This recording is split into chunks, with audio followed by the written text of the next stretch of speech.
रात का समय रवि और सीता आपस में बहस कर रहे थे। कहते थे माँ ने 80% दिया है तो राज करेंगे। अब देखो हाल, अमन आधी जमीन में 2 गुना कमाई कर रहा है। पता नहीं क्यों माँ की दी गई जमीन तो मिल गई पर चैन नहीं मिला।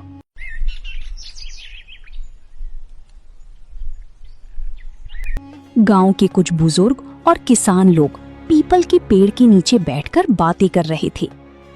अरे भाई, इस बार तो अमन ने कमाल कर दिया।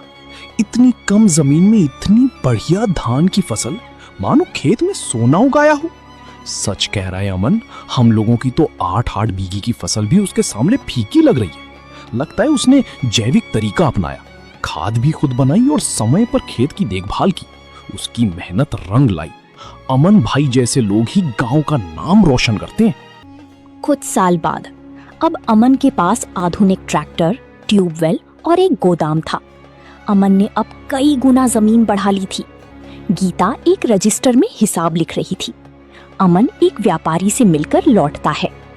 गीता, इस बार की फसल ने हमारी मेहनत को 4 गुना कर दिया। मैंने गांव के पास की 2 बीघा जमीन और ले ली है। ये तो बहुत खुशी की बात है अमन जी। ईश्वर की कृपा और आपकी मेहनत रंग लाई है। माँ के जाने के बाद हमने बहुत सहा, पर अब सब कुछ ठीक हो गया। रात का समय, घर में सन्नाटा था। रवि का बेटा खाट पर लेटा था, जो बीमारी की वजह से काफी कमजोर हो गया था। रवि और सीता उसकी ओर चिंतित निगाहों से देख रहे थे। एक कोने में दवाइयों की थैली रखी थी। रवि, दवाई की आखिरी खुराक भी दे दी। डॉक्टर कह रहा है कि ऑपरेशन जरूरी है। सीता, 2 बीघा जमीन बेच चुका हूं, अब कुछ भी बचा नहीं। ऊपर से सेठ हर दिन आकर धमकाता है। रवि का चेहरा पसीने से भीगा हुआ था और आंखें डरी हुई। रवि, मेरे पास एक रास्ता है। हम अमन से मदद मांगेंगे। क्या? अमन से? मैं उसके आगे हाथ नहीं फैलाऊंगा। रवि, अब बात अहंकार की नहीं, हमारी बेटी की जान की है। अगर आज माँ जिंदा होती तो शायद ये दिन ना देखना पड़ता। ठीक है, कल सुबह चलेंगे, जो होगा देखा जाएगा।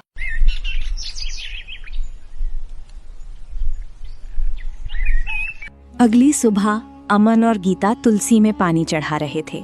सामने रवि और सीता झिझकते हुए आते हैं।